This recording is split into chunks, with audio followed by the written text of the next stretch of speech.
আসসালামু আলাইকুম ওয়া রাহমাতুল্লাহ। এখানে একটা নবম দশম শ্রেণীর অঙ্ক আছে, এটা হচ্ছে 5.1 এর। তো অঙ্কটা কি বলছে দেখো, একটি প্রকৃত ভগ্নাংশের লব ও হরের অন্তর 1, লব থেকে 2 বিয়োগ ও হরের সাথে 2 যোগ করলে যে ভগ্নাংশ পাওয়া যায় তা 6/1 এর সমান ভগ্নাংশটি নির্ণয় করো।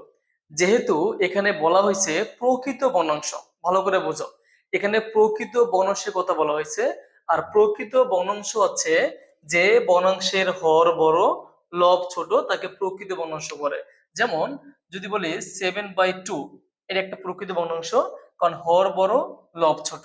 আবার যদি বলি যে 5/7, এর একটা প্রকৃত ভগ্নাংশ, কারণ এখানে হর বড় লব ছোট। মানে এক কথা শেষ, কিভাবে চিনবা মনে রাখবা, এই 7 দিয়া কখনো 5 ভাগ করা যায় না, এবং ভাগ করলে একটা দশমিকের মান আসে।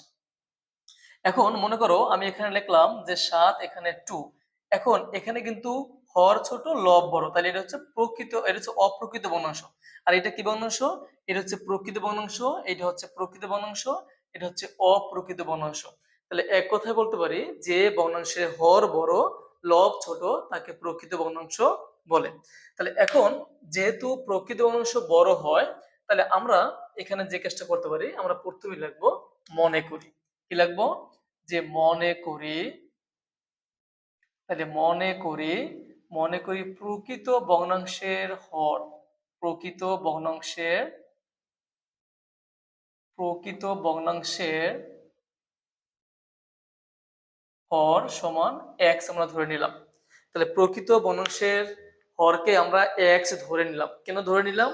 কারণ আমরা জানি হর কি হয়, বড় হয়, আর লব ছোট হয়। এবং এখানে বলছে একটি প্রকৃত ভগ্নাংশের লব ও হরের অন্তর হচ্ছে 1। তাহলে এখন লব যদি x হয়, তাহলে মানে হর যদি x হয়, তাহলে প্রকৃত ভগ্নাংশের তাহলে লবটা কি হবে? এবং এখানে কিন্তু বলেই দিছে যে লব ও হরের অন্তর্গত হবে 1, মানে বিয়োগফল 1 হবে। তাহলে এখানে লব হচ্ছে x-1। তাহলে এটা দিয়ে বোঝা যায় যে আসলে হরটা বড় আর লবটা কি হবে, লবটা ছোট হবে। মনে করো x এর মান বের হলো 5, তাইলে বলো তো লবের মানটা কত বের হবে? অবশ্যই 4 বের হবে। তাহলে অবশ্যই হর বড় লব ছোট। এবং এখানে কি বলছে দেখো তো, লব থেকে 2 বিয়োগ ও হরের সাথে 2 যোগ করলে যে ভগ্নাংশ পাওয়া যায় তা 6/1 এর সমান। এটা এখানে বলে দিচ্ছে আমাদের। এবং আমরা কিন্তু প্রকৃত ভগ্নাংশের হরও পাইছি, লবও পাইছি। তাইলে সুতরাং লিখতে পারি ভগ্নাংশটি। কি লিখতে পারি আমরা? ভগ্নাংশটি। তাহলে ভগ্নাংশটি কি হবে? ভগ্নাংশটি হবে হচ্ছে, তাহলে যেহেতু ভগ্নাংশটা প্রকৃত ভগ্নাংশ, হর বড় হবে। হর কত আছে? x, x যাবে নিচে। আর লব কত? লব হচ্ছে x-1, যেহেতু এটা ছোট। তাহলে এই হচ্ছে ভগ্নাংশ। অ্যাকচুয়ালি যদি এখান থেকে আমরা x এর মানটা বের করতে পারি, তাহলে আমাদের অঙ্ক শেষ। তাহলে আমরা এখন লিখতে পারি প্রশ্ন মতে। তাহলে প্রশ্ন মতে ভগ্নাংশটা হচ্ছে x-1 ডিভাইড বাই x। এখন দেখো কি বলছে, লব থেকে 2 বিয়োগ, তাহলে এখানে লব কত? লব হচ্ছে x-1। এই লব থেকে 2 বিয়োগ ও হরের সাথে 2 যোগ, হর কোনটা? x, হরের সাথে 2 যোগ, যোগ করলে যে ভগ্নাংশটা পাওয়া যাবে, এই একটা ভগ্নাংশ পাইছি আমরা, যে ভগ্নাংশটা পাওয়া যাবে তা 6/1 এর সমান। তাহলে এইটা আর হচ্ছে কত? 1/6, এটা সমান হবে। আমাদের এখানে প্রশ্নে বলা হয়েছে। এখন আমরা এখান থেকে x এর মানটা বের করব। x এর মানটা যদি বের করতে পারি, তাহলে আমাদের নির্ণেয় ভগ্নাংশটা পাওয়া যাবে।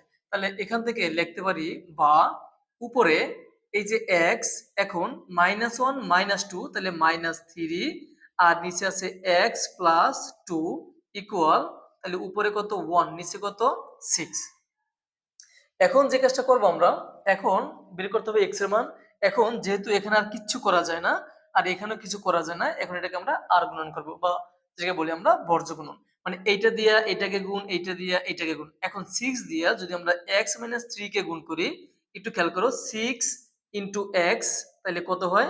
6x, এই যে মাইনাস মাইনাস, আবার 6 ইনটু 3, তাহলে কত হয়? 3 6 18 ইকুয়াল 1 ইনটু এক্স, তাইলে হয় এক্স, এই যে প্লাস, এখানে প্লাস দাও, 1 ইনটু 2, তাইলে হবে 2। এই লাইনটা ক্লিয়ার? এখন বা এখানে লিখতে পারি 6x, এটা হচ্ছে প্লাস হবে কি মাইনাস এক্স ইকুয়াল, এখানে আছে 2, লেখো 2, এটা হচ্ছে মাইনাস, ডানে গেলে কি হয়ে যাবে প্লাস 18। তাহলে বা এখান থেকে যদি এখন বিয়োগ করি, এখন যদি বিয়োগ করি এখানে যে 6x মাইনাস এক্স বিয়োগ করলে হয় 5x ইকুয়াল কত হবে 20। এখন যেহেতু বাড়ি করবো এক্স এর মান, তাহলে এখানে লিখতে পারি বা এক্স ইকুয়াল 5 আছে গুণাকারে, ডানে গেলে ভাগ হয়ে যাবে, তাহলে উপরে 20 নিচে হচ্ছে 5, তাহলে বা এক্স ইকুয়াল 4 5 20। এটা হচ্ছে এক্স এর মান। কারণ এক্স এর মানটাই কিন্তু হচ্ছে হর, তাহলে এখানে লিখতে পারি সুতরাং হর, হর হচ্ছে কত, হর হচ্ছে 4। তাহলে লব, আমরা এখন যদি লবটা বের করতে যাই, তাহলে সুতরাং লবটা কি বলতো একটু, x মাইনাস 1, তাহলে সমান x এর মান কত, x এর মান 4 মাইনাস হচ্ছে 1 ইকুয়াল, এটা বিয়োগ করলে কত হয় 3। যেহেতু লব এবং হর আমরা পেয়ে গেছি, আমাদের বলছে ভগ্নাংশটি বের করতে, তাহলে সুতরাং লিখতে পারি ভগ্নাংশটি, ভগ্নাংশটি সমান x মাইনাস 1, আর x মাইনাস 1 কত বের হয়েছে 3, আর এখানে x এর মান কত বের হয়েছে 4। এখন একটু খেয়াল করো, তোমাদের যে প্রথমে বলছিলাম যে প্রকৃত ভগ্নাংশ হচ্ছে হর হবে বড়, এখানে হর কত 4, লব কত 3, তাহলে 4 এবং 3, তাহলে হর হচ্ছে বড়, লব হচ্ছে ছোট, তাহলে আমরা বলতে পারি এটা একটা প্রকৃত ভগ্নাংশ। এটা হচ্ছে অ্যান্সার।